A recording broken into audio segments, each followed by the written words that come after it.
अगर आप टेक को काफी टाइम से फॉलो करें तो आपको पता होगा मोटोरोला की मल्टीपल सीरीज आती है, जी सीरीज आती है, एच सीरीज आती है, रेजर सीरीज आती है, और ये जो सिग्नेचर ब्रांडिंग है ये मोटोरोला ने पहली बार की है। यूजुअली जब भी हम फ्लैगशिप स्मार्टफोन्स की बात करते हैं हमारे मन में वही चंकी बल्कि हैवी फोन सामने आते हैं, but this one is actually very light weight and extremely slim. जब मैंने मोटो H70 का रिव्यू किया था तो मेरे मन में ये बात थी कि यार वो फोन इतना ज़्यादा स्लिम है, अगर उसके साथ में कोई एक ऐसा फोन मोटोरोला लॉन्च करता है जिसमें अच्छा कैमरा सेंसर देखने को मिले, अच्छा प्रोसेसर देखने को मिले, और वो फोन एक्सपेंसिव भी क्यों ना हो, 70-80,000 के आसपास हो, तो मैं डेफिनेटली बाई करने वाला हूँ उस फोन को। क्योंकि इतने टाइम से मैं फोन्स कैरी कर रहा हूँ और अब लगता है कि फोन्स यार थोड़े से लाइट वेट और स्लिम होने चाहिए। Frankly speaking, not only me, जब लोगों ने भी मोटोरोला सिग्नेचर की स्पेसिफिकेशन सुनी थी तो सबको ऐसा लगा था कि ये फोन कॉस्ट करेगा अराउंड 1 लाख, क्योंकि इसका जो मेन सेंसर है वो सेम है जो आपको Vivo X300 Pro में मिलता है, और इसके रियर साइड में आपको वो चंकी कैमरा बम्प्स भी देखने को नहीं मिलते हैं। And believe me, everyone was shocked at the launch event जब सबको ये पता लगा था कि ये वाला स्मार्टफोन केवल 55,000 का लॉन्च हुआ है। Most interesting thing for creators, आपको 1 TB की इंटरनल स्टोरेज मिलती है UFS 4.1 के साथ में under 62,000। Actually I recently check the price point of the product, Flipkart पे 8,200 का कैशबैक मिल रहा है, तो ये फोन आपको केवल 62,000 के आसपास देखने को मिल जाएगा। डिजाइन को अगर मैं नंबर्स में कन्वर्ट करूंगा तो 6.99 mm स्लिम है, 189 ग्राम्स हैवी है, और यहाँ पे आपको एल्यूमिनियम की बिल्ड क्वालिटी मिलती है मिलिट्री स्टैंडर्ड वाली। और अगर रियर पैनल की बात करोगे तो यहाँ पे टेक्सचर्ड फिनिशिंग मिल जाती है। इनफैक्ट जो इसकी बॉडी है वो भी ब्रश्ड फिनिशिंग के साथ में आती है। इससे उन लोग का फायदा होने वाला है जो फोन को बिना बैक कवर के यूज करते हैं और उस पे स्मजेस आ जाते हैं। आप मेरा फोन देख सकते हो एकदम नीट एंड क्लीन कंडीशन में इवन आफ्टर 45 डेज। बाकी यहाँ पे IP68, 69 की रेटिंग भी मिलती है, तो अगर बारिश वारिश हो रही है तो फोन आप आराम से यूज कर सकते हो। डिस्प्ले का डिजाइन यहाँ पे कर्व ही दिया है, बट ये इतने भी कर्व्स नहीं है कि गेमिंग के टाइम पे आपको दिक्कत हो। बाकी बॉटम की साइड में स्पीकर दिया हुआ है, एक सिम ट्रे दी हुई है जिसमें आप 2 सिम कार्ड लगा सकते हो, USB Type-C पोर्ट दिया हुआ है, टॉप साइड में सेकेंडरी स्पीकर्स दिए हुए हैं, माइक्रोफोन्स दिए हुए हैं। रियर साइड के तीनों ही सेंसर 50 मेगापिक्सल के हैं। बेस्ट पार्ट इसका मेन सेंसर सोनी लाइटिया 828 है जो आपको Vivo X300 Pro में भी मिलता है। ये मैं ऑलरेडी बता चुका हूँ। There are so many good things about this phone, देखते रहो बस। वैसे ये जो कलर आप देख रहे हो ये है कार्बन शैडो कलर, एक और कलर मिलता है but this one is personal favourite. अब बात करते हैं डिस्प्ले एक्सपीरियंस के बारे में। 6.8 inch AMOLED display, LTPO panel. LTPO panel का मतलब ये है कि ऑटोमेटिकली 1 हर्ट्ज से लेकर के 165 हर्ट्ज के बीच में स्विच करता रहेगा। टच सैम्पलिंग रेट भी आपको 360 हर्ट्ज का मिल रहा है, मतलब गेमिंग आप इस पे एक्सट्रीम लेवल की कर सकते हो। और क्योंकि इसमें आपको HDR10+ का सपोर्ट मिल जाता है, पीक ब्राइटनेस 6200 निट्स है, तो HDR कंटेंट्स आप इजीली देख सकते हो और मजा आ जाएगा देखने में। बाकी मोटोरोला का फोन है तो पैंटोन वैलिडेटेड होगा ही। 10 बिट कलर का सपोर्ट आपको मिलता है, कलर डेप्थ, स्किन टोन, ये सारी चीजें अच्छी दिखाई देती है। वाटर टच को भी सपोर्ट करता है। यहाँ पे आपको गोरिल्ला ग्लास विक्टस 2 का प्रोटेक्शन मिल जाता है। तो अगर आप एक ट्रैवलर हो, बाइकर हो या फिर फोन को हैवी यूज केस में लेते हो तो यहाँ पे अगर आप कोई प्रोटेक्शन नहीं भी ऐड ऑन कर रहे हो तो भी कोई प्रॉब्लम नहीं है, डिस्प्ले एक्सट्रीमली सॉलिड है। बट हाँ, ग्लास है तो स्क्रैचेस आ सकती है कीज वगैरह से, वहां पे अगर आपको फोन के डिस्प्ले को प्रोटेक्ट करना है, use a proper guard. Design and specification वाले सेगमेंट में मैंने आपको बताया था कि इसमें बोस के डुअल स्टीरियो स्पीकर्स मिल जाते हैं। यार इसकी क्वालिटी ना काफी ज्यादा अच्छी है। अगर आप सिंगल रूम में अकेले बैठ के मूवीज देख रहे हो, नेटफ्लिक्स देख रहे हो या फिर कोई वेब सीरीज देख रहे हो, आपको एक्सटर्नल स्पीकर्स कनेक्ट करने की जरूरत ही नहीं है। और अगर आप स्मार्टफोन पे ही गेमिंग करते हो तो भी स्पीकर्स आपकी काफी ज्यादा हेल्प करने वाले हैं, क्योंकि यहाँ पे स्टीरियो स्पीकर्स दिए हुए हैं। लेफ्ट और राइट चैनल का सेपरेशन अच्छा है, तो इन केस अगर कोई एनिमी लेफ्ट से आ रहा है या फिर राइट से आ रहा है वो आप विदाउट हेडफोन भी गेस कर सकते हो। Now let's talk about the software. Out of the box Android 16 के साथ में आ रहा है। Currently इस पे जनवरी का सिक्योरिटी पैच चल रहा है।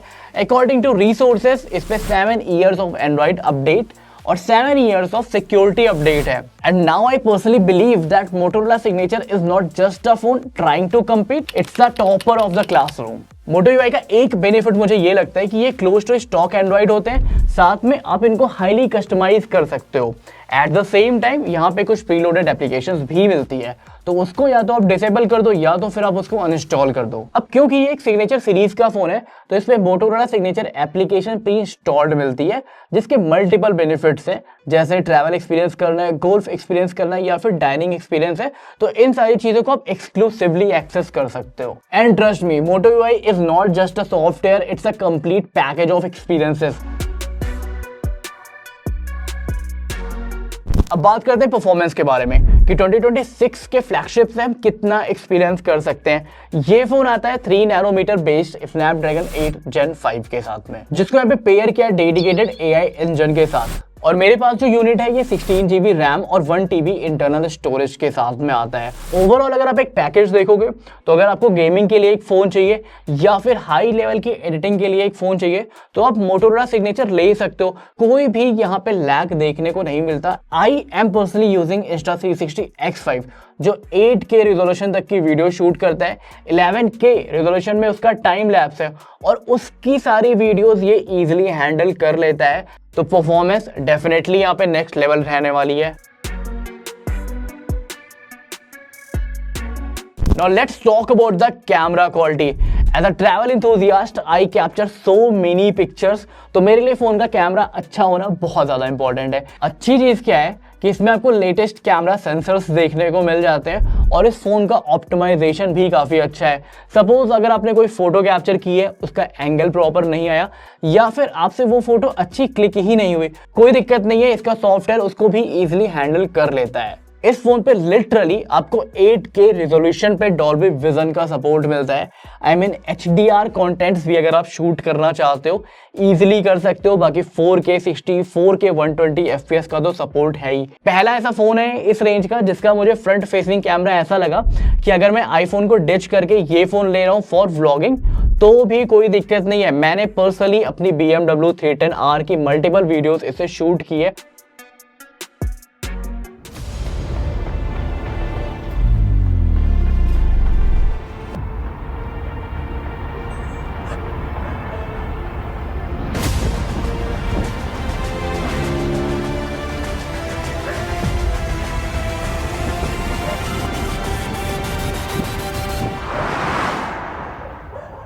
तो कैमरे के मामले में भी ये फोन बेस्ट रहने वाला है। एग्जैक्ट अगर पिक्चर क्वालिटी की बात करूं, यहाँ पे डे लाइट फोटोज में आप देख सकते हो डिटेलिंग अच्छी मिल जा रही है। बैकग्राउंड फोरग्राउंड का जो सेपरेशन है नेचुरली काफी ज्यादा अच्छा है। अगर आप पोर्ट्रेट मोड की बात करोगे उसकी भी फोटोज यहाँ पे अच्छी आती है। हालांकि कुछ सिनेरियोज में मैंने एक चीज नोटिस की, जब भी हम फोटोज कैप्चर करते हैं तो कैमरा 1 सेकेंड लेता है उसको ऑप्टिमाइज करने में, बट ये कभी कभी खाली होता है एंड आफ्टर दैट जो रिजल्ट आता है वो वर्दी होता है। नाइट शॉट्स भी यहाँ पे आपको अच्छे मिल जाते हैं। अच्छी चीज क्या है कि फोन का सॉफ्टवेयर काफी स्मार्ट है, तो अगर आपने नाइट का ऑप्शन नहीं सेलेक्ट किया है, फोन डिटेक्ट करता है अंधेरा हो रखा है तो इसको ऑटोमेटिकली वो नाइट मोड में ही लेता है। फॉर एग्जाम्पल आप ये दो फोटोज देख सकते हो, सेम टाइम की है, सेम लोकेशन की है। एक नाइट शॉट ऑन करके ली हुई थी, एक नाइट शॉट ऑन करके नहीं ली हुई थी, बट पिक्चर क्वालिटी दोनों में एक्सट्रीम लेवल की अच्छी है। अब बात करते हैं वीडियो क्वालिटी के बारे में। जितना मैंने इस फोन को अभी तक यूज किया, मेरे अकॉर्डिंग क्रिएटर्स परफेक्ट फोन रहने वाला है। ये डिटेल्स अच्छी आती है। फोन का इंटरनल माइक्रोफोन भी ऐसा है कि अगर आपके पास में एक्सटर्नल माइक्रोफोन नहीं है कोई दिक्कत नहीं रहने वाली है। ऑडियो क्वालिटी अच्छी रिकॉर्ड होगी। लक्ष्य भाई कुछ कर रहे हो क्या? हाँ भाई बताओ। मेरी वीडियो एडिट कर दो। नहीं भाई, हर बात में नहीं। वेल ये जो वीडियो भी आप देख रहे हो ये मोटोरोला सिग्नेचर के रियर फेसिंग कैमरे से शूट हो रही है इनडोर लाइटिंग सिचुएशन में। So let me know the comment section की क्वालिटी कैसी है। बाकी रात के टाइम पे नॉइस थोड़ी सी देखने को मिल सकती है, बट वहां पे अगर आपने एक्सपोजर कम करके रखा है वो भी इजीली हाइड हो जाएगा, जैसा इस BMW वाली वीडियोस में है। Now let's talk about the front facing sensor. Photos अच्छी आती है, बैकग्राउंड फोरग्राउंड का सेपरेशन यहाँ पे भी अच्छा है, कलर्स पंची आते हैं, सोशल मीडिया रेडी फोटोज आपको देखने को मिलेगी। बाकी पोर्ट्रेट मोड इस फोन का काफी अच्छा है। सेल्फी के मामले में भी 3-4 लोग हैं, इजिली फेसेस डिटेक्ट कर लेता है। फिर कोई आगे खड़ा है कोई पीछे खड़ा है फर्क नहीं पड़ता, केवल बैकग्राउंड ही ब्लर होगा। और अगर वीडियोज की बात करें तो सेल्फी वीडियोज भी डिसेंट लेवल की है, not as good as rear facing camera, but हाँ फ्रंट फेसिंग कैमरे के अकॉर्डिंग बेस्ट है। अगर आप व्लॉग शूट करना चाहते हो 4K 60 FPS पे इजीली कर सकते हो। उसको एडोब प्रीमियर प्रो से एडिट करोगे, टीवी पे देखोगे तो भी कमी नहीं लगेगी कि यार ये फोन से शूट किया हुआ व्लॉग है। This is the front facing camera sample of Motorola signature. Maximum 4K 60 FPS तक की रिकॉर्डिंग आप कर सकते हो। 50 मेगापिक्सल का सेंसर है और ये जो फुटेज आप देख रहे हो ये इंडोर लाइटिंग सिचुएशन की फुटेज है या फिर जो आर्टिफिशियल लाइट आप इसको कह सकते हो। ऑडियो भी इसके मेन माइक्रोफोन से रिकॉर्ड हो रही है, सो कमेंट सेक्शन में बताना। बाकी मोटोरोला सिग्नेचर का जो टेलीफोटो सेंसर है उससे आप 3x ऑप्टिकल जूम कर सकते हो और 100x सुपर प्रो जूम कर सकते हो। अब देखो 100x जो है वहां पे क्वालिटी आपको ऐसी नहीं मिलने वाली कि एकदम डिटेल्ड फोटो जैसे सारे फोन्स में होता है, वैसे ही इस फोन में है कि क्वालिटी थोड़ी सी लो मिलेगी। बट हाँ, अगर आप 50x तक फोटोज कैप्चर कर रहे हो, लैंडस्केप की फोटोज है, ह्यूमन सब्जेक्ट नहीं है उसमें, तो उसको आप सोशल मीडिया पे यूज कर सकते हो। बाकी 3x हो, 10x हो, 20x हो, कोई दिक्कत नहीं है, वहां पे तो डिटेल्स अच्छी ही मिलती है। Now let's move to the battery segment. I personally believe that if you are continuously stalking at the battery percentage of your phone, then your phone is not doing its job properly. इस phone में आपको 5200 mAh की battery देखने को मिल जाती है, 89 what का charger इन box ही मिलता है। फोन चार्ज करने में टाइम नहीं लगता, फास्ट चार्जिंग को सपोर्ट करता है और वायरलेस चार्जिंग को भी सपोर्ट करता है और रिवर्स वायरलेस चार्जिंग को भी सपोर्ट करता है। बाय द वे यहाँ पे रिवर्स वायर्ड चार्जिंग का भी सपोर्ट है, तो चार्जिंग के मामले में कोई भी कमी मोटोरोला ने नहीं रखी है। बाकी बैटरी की बात करूं यार, डिसेंट लेवल का बैटरी बैकअप इसमें देखने को मिलता है। मेरा फोन का यूज केस काफी ज्यादा हैवी है, सुबह निकलता हूं, शाम को घर आता हूं। अब इस पूरे बीच में जितना भी सोशल मीडिया का काम होता है इसी फोन पे कर रहा हूं, फोटोज वगैरह शूट करनी होती है।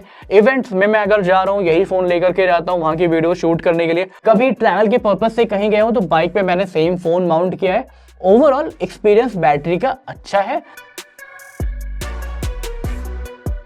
बात करते हैं सबसे इंपॉर्टेंट फैक्टर जो है इसका प्राइस पॉइंट। सीरियसली बता रहा हूँ, आज की डेट में मल्टीपल स्मार्टफोन्स यही एक्सक्यूजेस बना रहे हैं कि स्मार्टफोन कंपोनेंट्स महंगे हो चुके हैं, तो वो 7 Gen 4 45,000 में, स्नैपड्रैगन 8S Gen 3 55,000 में आपको ऑफर कर रहे हैं। But Motorola is the only brand जो ऑलराउंडर है, हर चीज पे इनका ध्यान रहता है। इस फोन में डेफिनेटली आपको कोई भी गिमी की चीज नहीं दी हुई है। जितने भी कैमरा सेंसर्स दिए हुए हैं अपना काम अच्छे तरीके से करते हैं। मेरे हिसाब से 50 मेगापिक्सल का जो मेन सेंसर है, 50 मेगापिक्सल का जो अल्ट्रा वाइड सेंसर है, टेलीफोटो सेंसर है या फिर फ्रंट फेसिंग सेंसर है, सारे ही सेंसर अपना काम इनफ तरीके से कर रहे हैं। डिस्प्ले इस फोन का अच्छा है, लाइट वेट है, देखने में स्टाइलिश लगता है, ईजिली कैरी कर सकते हो। और अगर आप कॉम्पिटिशन की बात करोगे तो इस फोन के आसपास कोई भी कॉम्पिटिशन नहीं है। I dissed my decision to buy iPhone 17 क्योंकि मेरे पास ऑलरेडी ये फोन था। 1 TB का इंटरनल स्टोरेज मिल रहा है। इतना ज़्यादा यूज़ करने के बाद भी मुझे ये नहीं सोचना पड़ रहा है कि मुझे कुछ कंटेंट्स डिलीट करना है या फिर कुछ कंटेंट को रिसाइकिल बिन से हटाना है। बाकी अगर आपका बजट 55,000 के आसपास है तो भी आप इस फोन को बाई कर सकते हो। All thanks to Motorola for creating this phone, क्योंकि ये हर किसी के लिए बेस्ट रहने वाला है। This is Nikhil Shrivastava signing of.